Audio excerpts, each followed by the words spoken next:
wrestler with a greater legacy in Ring of Honor that was here tonight.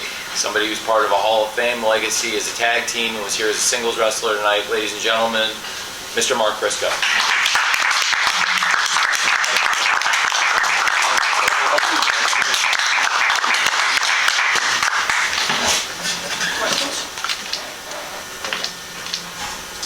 Mark Stumeyer from Sports Guys Talking Wrestling on the Horn in Austin.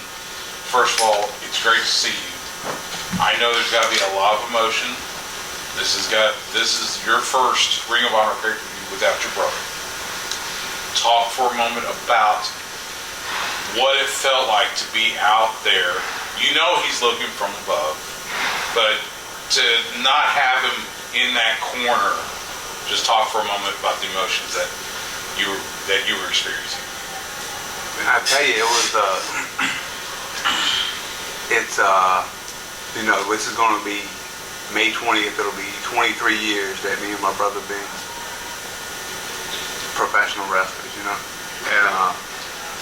it was the first time after we had the dog collar match with FTR at Final Battle in December. We had an indie show in Queens against a team called Main Event at House of Glory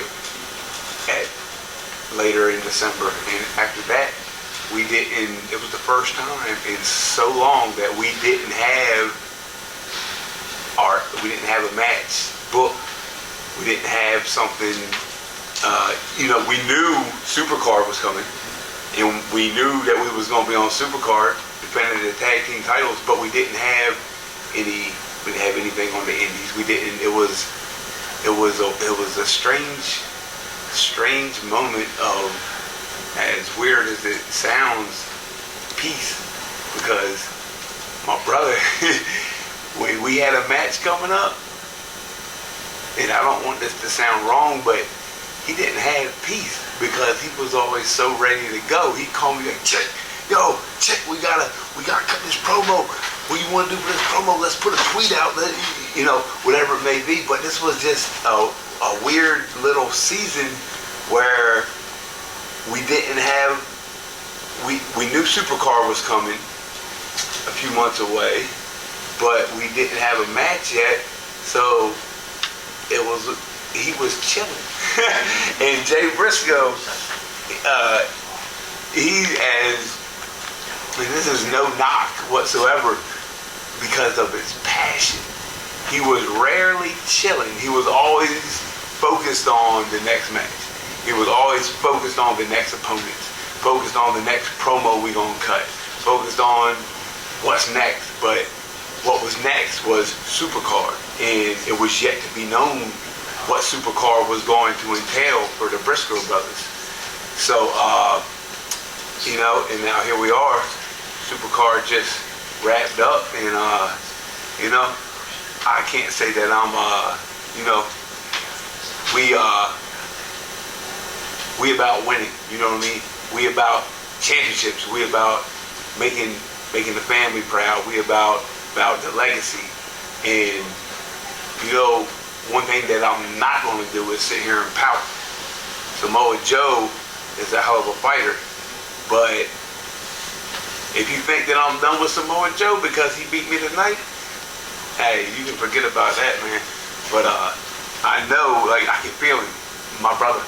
I can feel him. Like, it's not like I wonder about him because I can feel him.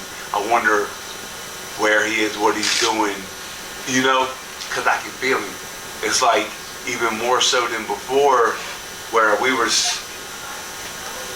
wanting, you always hear the commentary, oh, the Briscoe brothers, they don't even have to speak words, they grunt and snarl, and they know what each other's talking about.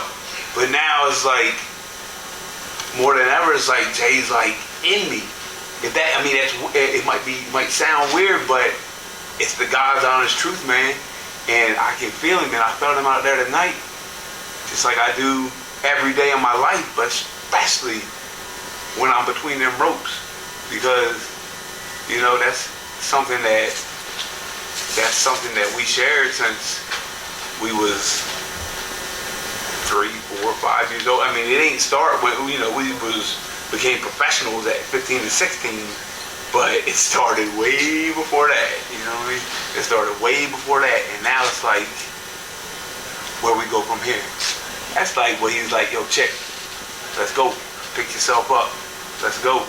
So, yeah, man, it's a strange, and I'm just starting to learn how this new thing works, but oh yeah, he right here, you know. Mark, hi, Team South City Instinct Culture. We have seen, you and your brother wrestle literally everywhere across so many different promotions, so many big moments. And looking back, what would you say are some of the memories that you still just hold dear to your heart? I mean, that's like it's like asking which one of my kids is my favorite. You know what I mean? And I got 7 kids, but I mean, just I tell you something that was just so special, and just the way that God worked that last year. Tomorrow is 1 year since Briscoe's FTR won, and just that trilogy of matches that we just, like I said, it'll be 23 years in May. 22 years of wrestling, and we've had amazing matches here, there, and everywhere. But just there was something special about the 3 matches that we had with FTR, and just the fact that that was what Jamin. That's what I'm telling you. His passion. He was passionate about anything that he did, anything that he thought was worth doing, he did it 110%. Whether it was coaching middle school football or whether it was landscaping. He was a landscaping connoisseur. The damnedest, the best landscaping. I mean, there might have been one thing he was better at than wrestling, and that was running that weed and putting that edge on it. but I'm telling you, it's just like the way that happened. That was what he was at such peace, because that's what we were just coming off of. The dog collar match with FTR, and like I said, we didn't have a definite match in the future, and we were so proud of that match and that trilogy with them guys that it's like, it's hard. If you knew Jay personally, then you just understand how he if we had a match that he didn't really like that much, or he was like, man, I thought I could have been so much better, then he wouldn't be able to get right until the next match that we had, and we went out there and killed it. You know what I mean? But just coming off of that match with FTR, I mean, that trilogy, like I said, with FTR, that will always be special. Always be special. I mean, I could sit here for 20 minutes and, you know what I mean, cherry pick. I said, okay, I remember back in 2006 when we did this, you know what I mean? But just that, I'm gonna just leave it at that. The FTR trilogy it will never ever be, and you know what I mean? It'll always be special. Always be special. Hey Mark, it's Mike Johnson, PW Insider. How are you? Good, good. I covered a lot of your stuff dating back to when you were rookies. Tonight, the reception afterwards felt like best of the best one in Jersey. So times 10,000. You came and had that incredible match. Obviously, it was an emotional night for you.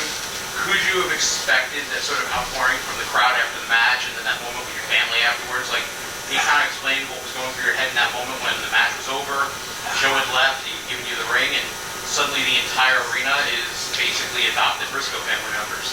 Man, it's unreal, man. Just the love. Love is the word. Love is the word. This is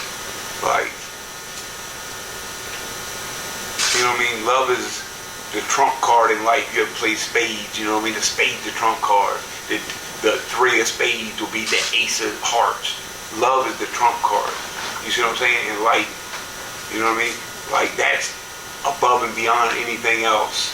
And that's what I felt, man. That's what I felt. Like, I remember that match, Best of the Best 2001. Yep. You know, it was funny because we debuted May the 20th, 2000. May the 21st, 2001 is when we had that match, Best of the Best, CZW in Sewell, New Jersey. And, you know, to me, it's weird because it's like we started on the 20th, we changed the game on the 21st. You see what I'm saying? And, you know, it's crazy because me and Jay, you know, like, we wanted the same. Like, and he passed away. He moved on to the next higher level of existence on January the 17th. January the 18th, my birthday. So he went on, he moved on the 17th, and I was born on the 18th. You see what I'm saying? Like, that's profound, man. Like, if you can't see God's hand in this, you know what I mean? It's just something that I feel. It's not just something I know in my head, something I feel with my heart. But man, the outpouring, it was just, you know, don't get me wrong, I was pissed because I just lost the damn match. But felt good.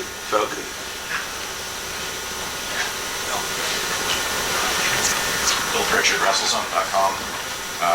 Maybe this is a better question for you, Tony, but you talked a lot about some of the matches that Ring of Honor has coming up with some of the other guests here.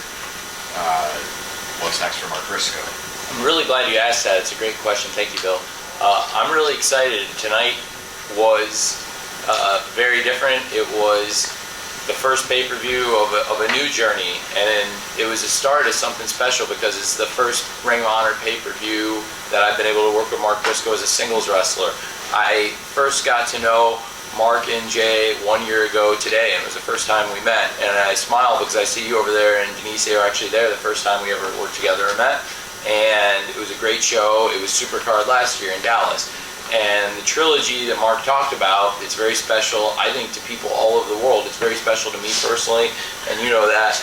And it's special to me for many reasons, and I was glad that I got to know Mark and Jay and immediately bonded, and I wanted to work with them even more. I thought they could be a part of AEW, a part of Ring of Honor forever. And what we did in Ring of Honor, the trilogy we did, is one of the most perfect things I've ever been a part of, and it's a really special thing. And we look back on it, what's Symmetry for 3? Symmetry's 2. The whatever. It's perfect.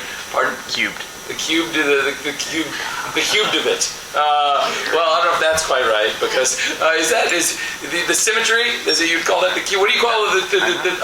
The triangle of symmetry. The perfect. It's just the trilogy was so perfect. And I'm sorry for reflecting on this, and I'm sorry for taking away from any of this. I just want to talk about you for a second, because you asked what this is, and it's the start of a new journey. And like Samoa Joe is one of the greatest wrestlers, one of the Hall of Famers. There's only 4 Hall of Fame acts in Ring of Honor history, and it includes the Briscoe brothers as a team and Samoa Joe as a single. And tonight was a dream match in many ways.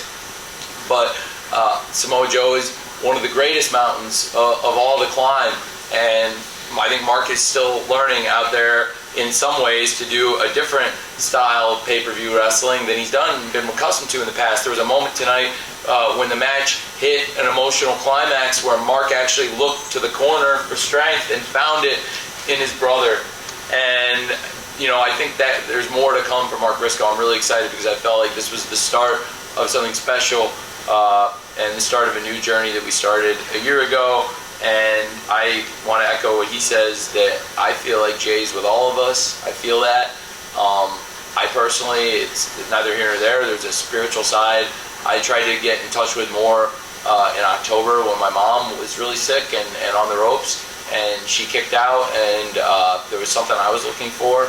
And I found it with Mark and his family. And to be in a place where I've never seen such an outpouring of love.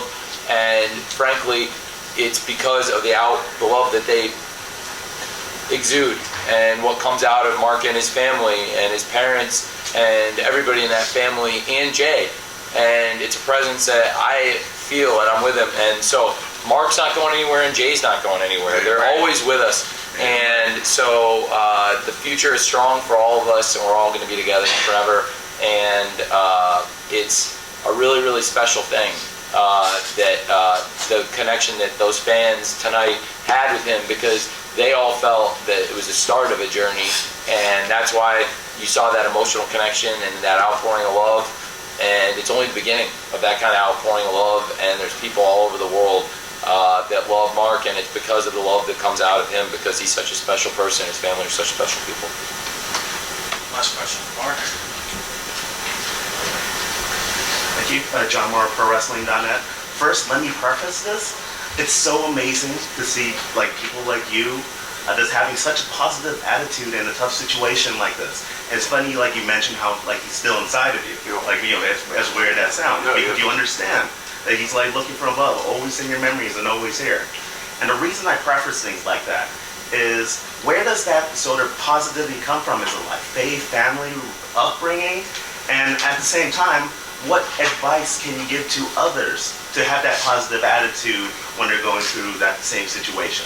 Brother, man, I gotta just, you know what I mean, cut to the chase, and I'm tell you, Jesus, dude, and it was a time in my life where I struggled with faith in God and all that, and it was one of the most scariest, I don't know if this is grammatically correct, but one of the most scariest times of my life, when I'm like, holy shit, if I die, maybe there's not a heaven. Maybe I'm just dead and gone. But then it's when God shows up, and it's you feel it, and it's like the wind. No, you cannot see the wind.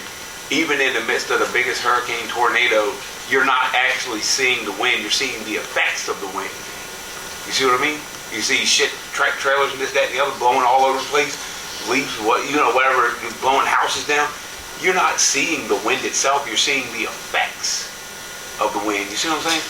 And when I started seeing and feeling the effects of God in my life, that's when that's what changed the game for me. And that's where I got peace. That's where I got comfort. You know what I mean? I grew up in a Christian family, but that, you know what I mean? To me, that adds up to a hill of beans until you experience it. But that's what I'm telling everybody. Just know that this life is a drop in the ocean, in 1,000,000 oceans, in 100 million oceans, in 1 billion oceans. A drop. So the night that Jay passed, I'm my brain obviously is what the hell, I can't even comprehend anything. I can't even think straight. We're on the way to the hospital. Jay was, they was still trying to get him out of the truck. You know what I mean? He was trapped. He was, but my nieces were over at the hospital. We're going to the hospital. Everybody's there. Everybody's on the way to the hospital. I swear to you, it was as I'm in this midst of, what the fuck is going on? It's part of my language, but it's God was like, hey, do you believe what you say you believe? Or do you just say you believe it? And I was like, nah. I was thinking, okay, I do believe what I say I believe. It was like, well, hey, if that's the case, then you know what's up. He's with me. He's good. Worry about them girls. Worry about your family. You know what I mean? I'm telling you, in the last, since Jay back, everything's been flipped upside down, flipped on its head, you know what I mean? But in the strangest way, it's finally getting to the place where it's it's okay. As strange as that sounds, it's okay. It's he's doing better than me. They doing better than me. I wrestled Samoa Joe tonight. He wrestled Eddie Guerrero. You know what I mean? And technically, next time you win the world champ, you're gonna be champ too. Yeah, exactly. You know what I'm saying? So it's just you know what I mean? And you know, everybody has their own personal beliefs, but that's what I'm going with. That's what I'm going with, brother. Thank you, Mark. Thank you so much.